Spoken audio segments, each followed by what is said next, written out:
Assalamualaikum warahmatullahi wabarakatuh.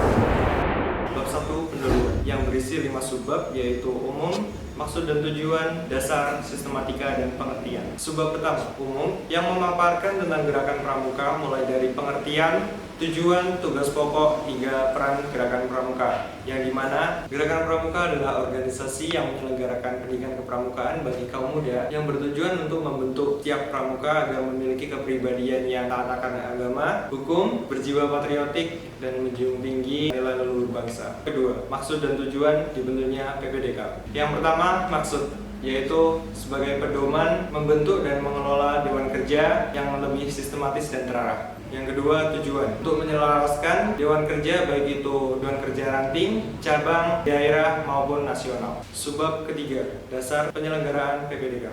Yang pertama, Undang-Undang Dasar Republik Indonesia Nomor 12 Tahun 2010 tentang Gerakan Pramuka. Yang kedua, Keputusan Munas Gerakan Pramuka tahun 2013 Nomor 11/Munas/2013 tentang ADART, serta Nomor 10/Munas/2013 tentang Rencana Strategi Gerakan Pramuka 2014-2019. Yang ketiga, Keputusan Kuarnas Nomor 220 Tahun 2007 tentang petunjuk penyelenggaraan pokok-pokok organisasi pramuka. Subbab keempat, sistematika. Dalam sistematika PPDK ini tersusun dari 22 bab yang diawali oleh bab pendahuluan dan diakhiri oleh bab penutup, yang dimana dalam video ini akan dijelaskan garis besar dari bab-bab tersebut.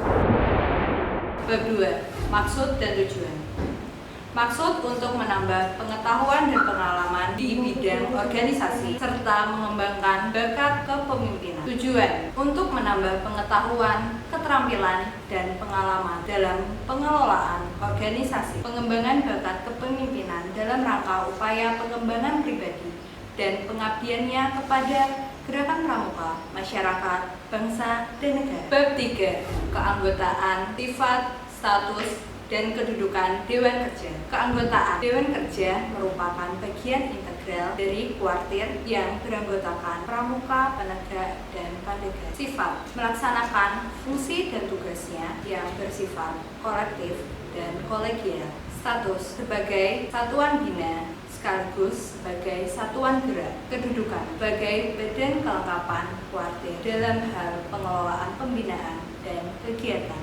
Bab 4. Fungsi dan tugas pokok Dewan Kerja. Fungsi: pelaksana keputusan-keputusan musyawarah dan sidang paripurna, membuat dan memberi pandangan, pendapat, saran, dan usul kepada kuartir, penghubung pramuka, penegak, dan pandega di wilayah kuartir, pengelola program pembinaan dan kegiatan di kuartir, mendukung pelaksanaan tugas-tugas kuartir. Tugas pokok: melaksanakan keputusan-keputusan muspanitra, memberi bimbingan ke Dewan Kerja setingkat di bawahnya, melakukan koordinasi dan konsultasi antar Dewan Kerja, mengkaji, mengkoordinasi, dan mengusulkan bentuk program pembinaan dan kegiatan, melakukan penelitian dan evaluasi program pembinaan dan kegiatan, melakukan sosialisasi atas suatu peraturan, membuat perencanaan dan pelaporan suatu kegiatan, membantu kuartir dalam melaksanakan program, menyelenggarakan sidang paripurna dan musyawarah di tingkat kuartir. Bab 5. Tanggung jawab dan laporan Dewan Kerja. Tanggung jawab: bertanggung jawab atas pelaksanaan fungsi dan tugas pokok serta kebijakan kepada muspanitra dan kuartir. Laporan: Dewan Kerja memberikan laporan atas kegiatan. Dewan Kerja menyampaikan laporan pelaksanaan kegiatan. Bab 6. Hubungan kerja Dewan Kerja. Dewan Kerja dan kuartir. Hubungan koordinatif dan konsultatif. Hubungan antar Dewan Kerja melalui kuartir. Dewan Kerja dapat terhubung dengan organisasi di luar gerakan pramuka. Bab 7. Masa bakti. Masa bakti Dewan Kerja dimulai dan berakhir sama seperti dengan masa bakti di kuartirnya, dengan sampai keluarnya surat keputusan kuartir. Bab 8. Organisasi Dewan Kerja. Yang pertama, struktur organisasi Dewan Kerja mengikuti pengorganisasian kuartir. Yang pertama ada tingkat nasional disebut Dewan Kerja Pramuka Penegak dan Padega tingkat nasional atau DKN. Yang kedua, tingkat daerah disebut Dewan Kerja Pramuka Penegak tingkat daerah atau DKD. Yang ketiga, Dewan Kerja Cabang disebut Dewan Kerja Pramuka Penegak dan Padega tingkat cabang atau DKC. Yang keempat ada Dewan Kerja Pramuka Penegak dan Padega tingkat ranting disebut DKR. Susunan kepengurusan Dewan Kerja. Yang pertama ada ketua, wakil ketua, sekretaris, bendahara, dan para ketua bidang dan anggota-anggota. Untuk jumlah sekretaris dan bendahara menyesuaikan kebutuhan Dewan Kerja tersebut. Komposisi kepengurusan Dewan Kerja. Jika ketua laki-laki, maka wakil perempuan ataupun sebaliknya. Jumlah Dewan Kerja ganjil. Pembidangan dalam Dewan Kerja. Yang pertama ada bidang kajian pramuka, yang kedua ada bidang kegiatan, yang ketiga ada bidang pembinaan dan pengembangan. Yang keempat ada bidang penelitian dan evaluasi. Bab 9, pembagian tugas Dewan Kerja. Yang pertama ada Ketua Dewan Kerja, yaitu memiliki tugas pokok tanggung jawab dalam setiap kegiatan yang dilakukan oleh Dewan Kerja. Yang kedua ada Wakil Ketua, yaitu untuk membantu Ketua dalam melaksanakan tugas dan tugas pokok dan mewakili Ketua di saat Ketua berhalangan dengan mandat Ketua. Sekretaris Dewan Kerja memiliki tugas pokok yaitu mengenai administrasi Dewan Kerja. Yang ketiga ada bendahara mengenai keuangan dan barang yang ada dalam Dewan Kerja. Yang keempat ada ketua bidang. Ketua bidang mempunyai tugas dan tanggung jawab memimpin bidangnya dalam melaksanakan tugas bidang tersebut. Yang kelima ada anggota-anggota. Anggota-anggota mempunyai tugas dan tanggung jawab untuk membantu ketua dan wakil ketua dalam kegiatan Dewan Kerja. Bab 10, fungsi tugas dan mekanisme Dewan Kerja. Yang pertama ada bidang kajian pramuka, yaitu merencanakan, mengkoordinasi pembinaan pramuka penegak dan padega secara konsepsional. Yang kedua ada bidang kegiatan, yaitu bertanggung jawab dalam setiap kegiatan pramuka. Yang ketiga ada bidang pembinaan dan pengembangan, memikirkan dan merencanakan mengorganisasian untuk pengembangan pramuka penegak dan padega sesuai dengan perkembangan zaman. Yang terakhir ada bidang penelitian dan evaluasi, yaitu merencanakan, memikirkan, mengordinasikan dalam evaluasi dan pembinaan pramuka penegak dan padega terkait meningkatkan mutu dan kualitas pramuka penegak dan padega. Bab 11, sistem administrasi dan perencanaan Dewan Kerja. Yang pertama ada sistem administrasi Dewan Kerja mengikuti administrasi kuartir. Sistem administrasi internal meliputi yang pertama yaitu surat menyurat Dewan Kerja dengan kuartir. Yang kedua ada pengarsipan surat menyurat dan dokumentasi terkait Dewan Kerja maupun penegak dan padega. Yang ketiga ada Dewan Kerja melalui ketua dan wakil ketua turut serta dalam penyusunan anggaran kuartir.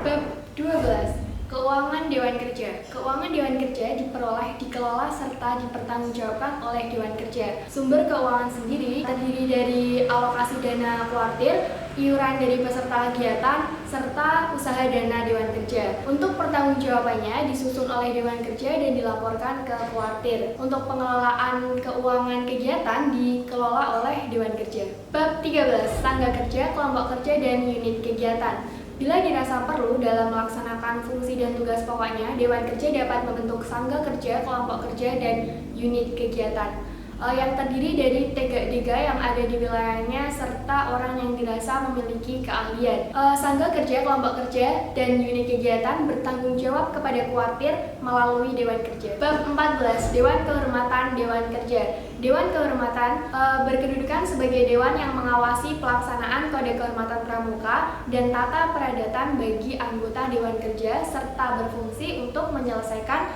hal-hal yang berkaitan dengan pelanggaran-pelanggarannya. Dewan Kehormatan dibentuk hanya pada saat diperlukan saja dan bersifat tidak tetap. Tata cara sidang kehormatan mengikuti tata peradatan Dewan Kerja yang bersangkutan, dipimpin oleh Ketua Dewan Kerja yang bersangkutan, kemudian hasilnya dilaporkan kepada Ketua Kuartir. Bab 15, Rapat-rapat Dewan Kerja. Rapat-rapat Dewan Kerja terdiri atas rapat pleno yang dilaksanakan minimal 6 bulan sekali, rapat terbatas yang dilaksanakan minimal 3 bulan sekali, rapat bidang yang dilaksanakan minimal 3 bulan sekali, kemudian rapat koordinasi dan rapat konsultasi. Hal-hal yang berkenaan dengan mekanisme rapat dan pelaksanaan rapat diatur oleh Dewan Kerja yang bersangkutan. Bab 16. Sidang paripurna. Sidang paripurna dilaksanakan minimal 1 tahun sekali. Peserta sidang paripurna terdiri atas anggota Dewan Kerja penyelenggara, utusan Dewan Kerja setingkat di atas Dewan Kerja penyelenggara sebagai narasumber, kecuali pada sidang paripurna nasional. Kemudian utusan Dewan Kerja yang berada di wilayahnya yang telah mendapatkan mandat. Kemudian khusus untuk sidang paripurna ranting dihadiri oleh Dewan Ambalan dan Dewan Racana yang telah mendapatkan mandat. Narasumber sidang paripurna dapat berasal dari dalam maupun luar gerakan pramuka. Penasehat sidang paripurna adalah andalan kuartir yang mendapatkan mandat. Pimpinan sidang adalah Ketua Dewan Kerja atau anggota Dewan Kerja yang telah mendapatkan mandat. Jadwal dan agenda sidang paripurna ditentukan oleh Dewan Kerja penyelenggara. Hasil sidang paripurna disampaikan dalam rapat kerja kuartir untuk mendapatkan persetujuan sebagai program kegiatan kuartir. Bab 17 mengenai musyawarah. Musyawarah yang dimaksud di sini adalah muspanitra, di mana pelaksanaannya adalah pada akhir periode atau 1 bulan sebelum dilaksanakannya musyawarah kuartir. Yang kedua adalah peserta muspanitra. Peserta muspanitra terdiri dari 1. Dewan Kerja penyelenggara serta utusan Dewan Kerja yang berada di wilayah Dewan Kerja penyelenggara. Namun apabila dilaksanakan tingkat ranting, maka pesertanya adalah Dewan Kerja ranting penyelenggara serta utusan Dewan Ambalan, Dewan Racana yang berada di wilayah Dewan Kerja ranting penyelenggara. Hak dan kewajiban dalam muspanitra. Terdapat 3 hak, yaitu hak bicara, hak suara, serta hak pilih. Sedangkan kewajiban sendiri sudah berada di dalam tata tertib muspanitra. Selanjutnya adalah pimpinan muspanitra. Muspanitra sendiri dipimpin oleh presidium yang beranggotakan 3 orang, yaitu ketua, wakil ketua, serta sekretaris. Penasihat muspanitra yang terdiri dari seorang unsur andalan yang mendapat mandat dari kuartir. Selain itu ada juga quorum muspanitra, narasumber muspanitra, serta acara dalam muspanitra. Susunan acara dalam muspanitra terdiri dari pertama, sidang pembukaan, kemudian sidang pleno 1, sidang pleno 2, sidang komisi, sidang pleno 4, sidang pleno 5. Pemilihan dalam muspanitra yang terdapat 2 jenis, yaitu pemilihan secara formatur dan pemilihan secara langsung. Bab ke-18, persyaratan anggota Dewan Kerja. Ada 2 poin. Yang pertama adalah persyaratan umum. Pada persyaratan umum memiliki 3 poin. Poin pertama, harus aktif di salah satu gugus depan. Poin kedua, harus memenuhi pramuka tingkat penegak bantara dan juga laksana, serta pramuka penpandega. Poin ketiga, belum menikah, serta memiliki rentang usia dari 18 hingga 23 tahun. Yang kedua, persyaratan khusus untuk menjadi anggota Dewan Kerja adalah yang pertama, harus sesuai dengan ketentuan dan kebutuhan pada saat muspanitra, serta tidak menyalahi ADART Gerakan Pramuka dan ketentuan lain.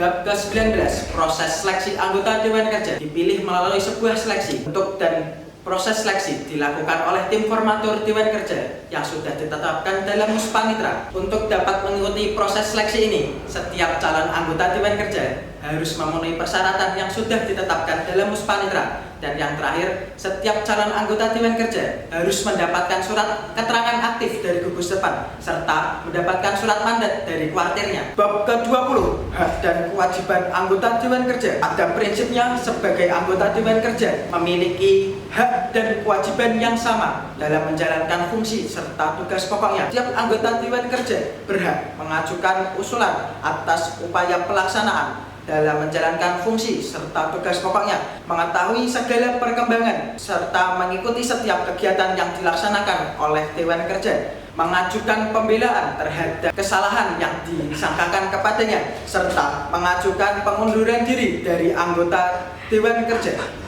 Bab ke-21, mutasi, pemberhentian, dan penggantian anggota Dewan Kerja. Yang pertama, mutasi. Seorang anggota Dewan Kerja akan dimutasi apabila yang pertama, anggota yang bersangkutan tidak efektif dalam menjalankan fungsi serta tugas pokoknya. Diperlukan adanya mutasi dan juga adanya penyegaran di dalam anggota Dewan Kerja agar seluruh anggota dapat memberi pengalaman yang baru. Mutasi anggota Dewan Kerja disahkan dengan surat keputusan kuartir. 2. Pemberhentian anggota Dewan Kerja. Pemberhentian anggota Dewan Kerja dapat dilaksanakan apabila anggota Dewan Kerja tersebut menikah, meninggal dunia, berhalangan tetap dikarenakan ia tidak dapat melaksanakan tugas pokok serta fungsinya dan juga melakukan kegiatan yang melanggar kode kehormatan pramuka serta ADART Gerakan Pramuka. Penggantian anggota Dewan Kerja dapat dilaksanakan apabila salah satu anggota Dewan Kerja diberhentikan atau mengundurkan diri dan dapat digantikan apabila